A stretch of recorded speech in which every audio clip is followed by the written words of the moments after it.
Hi. There's a bit of an issue that's come up, which in the grand scheme of things, when we're thinking of the Wuhan coronavirus, Trump impeachment, Brexit, all these big issues, this is actually pretty trivial. Nevertheless, it does make for some interesting talking points, and I think there is some interesting debate to be had around this. So basically, the issue is about a Labour MP, Tracy Brabin, who represents Batley in Spain in West Yorkshire. That was the seat that the late Joe Cox was assassinated in, and Tracy Brabin stood there successfully. Other parties didn't stand against her as a matter of respect.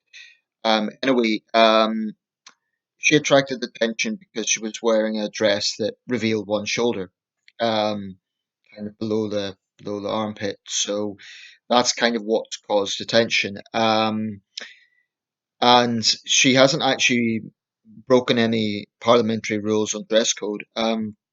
Is it a revealing dress? Well, make your own judgment. It's like one shoulder sort of coming down. I would say it looks a bit more like a sort of dress that you'd wear to a cocktail function, something like that. But anyway, she says incidentally that the dress slipped as she leaned forward. Um, okay, the issue here is that she's received a lot of online sexist abuse. She's been called a slapper. She's been accused of coming back from a nightclub. She's been called a lot of other names that really are sexism. And my take on that is, those people need to grow up. That's wrong. I mean, shaming a woman shaming a woman generally is wrong, but particularly when it's just if you look at the picture, it's really not that explicit. So, those people who are shaming her, they're disgraceful. However, it has opened up a debate about parliamentary dress codes, and I can already predict the feminist response here, that it's double standards. Now, in terms of the online responses, in terms of sexist trolls who are giving her a hard time, but probably wouldn't have anything to say to a man that's perhaps breaching parliamentary dress codes, yeah, that is an issue of sexism. I would concede that. I would concede that that is a problem. And there was a report in HuffPost by a male MP who claims that he went into the chamber wearing sneakers and a football top.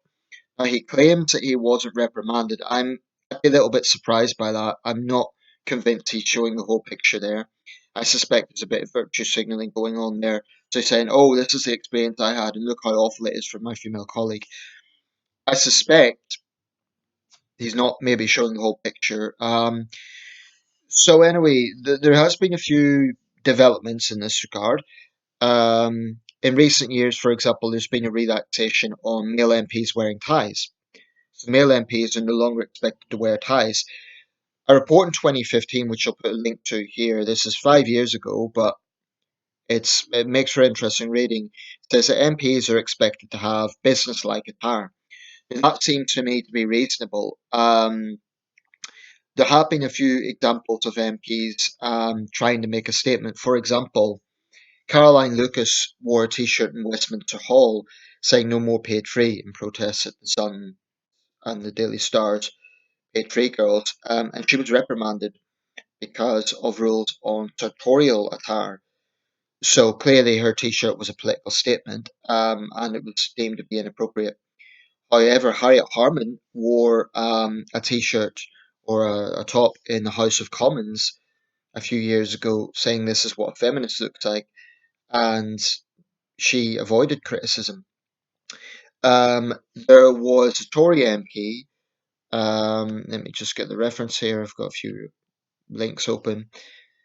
Um, Nadim Sawahi, who was wearing a red neckpiece, and it was like a musical tie, which was apparently part of an anti-cancer campaign. And he was mildly rebuked by Deputy Speaker Don Primarolo for the fact the tie made some noise. Now, that may be more to do with the little device rather than the tie itself. Nevertheless, it comes down to what he was wearing, and he apologised and he recognised that it was a distraction. Um, and there's a long history of this. If you look at the report that I'm going to link, there's a lot of examples of it. But I think there's kind of two schools of thought here. On one hand, some people are a bit stuffy and they will be overly puritanical about this sort of stuff. Looking at the picture, I don't think it's particularly explicit. I think it's a little bit maybe out of consistency with others. Incidentally, the report says that there was an SNP, male MP, who took issue with the fact that women are allowed to bring in handbags, um, and he said that men and male MPs aren't allowed man bags, and he made an issue out of that. And one Tory MP actually backed him and said they would issue a two-man protest about that. Some of this stuff really seems trivial when these are the people who are, sorting the country out or expected to. Um, so in the grand scheme of things, it is quite trivial. Having said that, I take the view that dress codes do have a place. I don't think it should simply be like some people kind of take the other radical idea.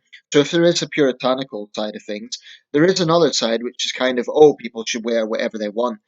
Now, I think Parliament should move with the times. So, for example, I support reasonable amendments. If during heatwave, for example, I know there was some MPs saying that there should be some consideration of that, where it's sweltering heat. I think that's fair enough. Um, you know, in any workplace, whether it be for politicians or anyone else, no one should be expected to work when they're physically uncomfortable, due to hot temperatures and so on. So I think that should be more reflective of the times. And you could even get into what's expected of the Queen's guards. Now, these guys are trained soldiers, they're professional soldiers, but I think most people have some sympathy when you see household guards with the heavy bearskin hats, and there's been examples of this where they've fainted from the heat. And they'll get a little bit of assistance, but there's basically no. I think that the army should develop uniforms that are a little bit more reflective of hot weather. I mean, people would say, "Oh, but the soldiers are supposed to be tough." Well, yeah, but that doesn't mean let's deliberately make them uncomfortable. I think there should be some reasonable common sense allowances. But in somewhere like Parliament or in a company or in, like, say, for example, a cabin crew on British Airways or any other company, there would be a consistency and there would be a dress code. Now, there are frankly some feminists, probably some men as well, like men who would make an issue out of it, who would say, oh, it should be anything. Women can wear anything they want, men can wear anything they want. I don't agree with that. I think if you want to show that you're a professional, I think you should accept that dress codes are there for consistency and for that reason. I mean, really, would it be okay for members of parliament to just go in wearing like t-shirts with their favorite band or, you know, I've got a t-shirt that was from Borat, right? Now, I don't even wear that in public because I'm frankly embarrassed by it. It was a present. Funny, but I wouldn't go out and wear that all the time. It says it's a picture of Borat. Yeah, I like sex. It's nice. Now, clearly, that's meant to be a funny T-shirt. But if I was a member of Parliament, I wouldn't in a million years dream of wearing that into Parliament for obvious reasons. So what I'm saying is that the dress code should be reflective of modern times, but at the same time, there is professionalism, and that has a place. I mean, if I was running a company, I wouldn't, for example, force women to wear high heels or something like that, but I would expect them to be professional, and men too. I mean, if I was a CEO of a big company and a guy came in, I don't know, with a dozen nose earrings or something, I probably wouldn't employ him on the grounds that I'd want a particular look for my staff. So, some people have this kind of absolutist attitude of, oh, I can wear whatever I want. I think it's a little bit, they need to get over themselves, people who have that attitude, because in the real world, there are standards, there's professionalism. You can't, I mean, I think in a free society, you should be able to wear what you want in most places. But in some situations, in some venues, it's just courtesy and common sense and professionalism to understand that there's a code there for a reason. I mean, you wouldn't go to a funeral, well, you might dress any way you want. I personally think it's respectful to the deceased to, wear either what they've requested or the traditional black garments. It's different if they've requested, oh, I want everyone to, wear cheery colours at my funeral. But yeah, that's just, it's, dress codes are not draconian unless they're draconian, right? So it ultimately comes down to common sense. This woman shouldn't have had, it is disgraceful that she's had online abuse, and I do condemn that. No woman should have to put up with that. But, she says that it's the dress slip. I don't think so. I think it's the design of the dress. If you look, I've worked in charity shops where those sort of dresses are sold, and it's a design. It's not. Anyway, in the grand scheme of things, it isn't important. But in terms of dress code, incidentally, there's some interesting history to this.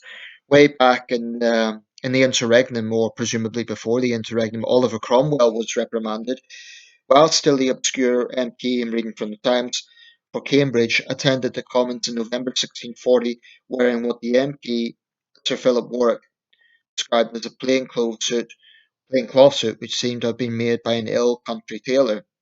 So there's a long history of men being reprimanded as well.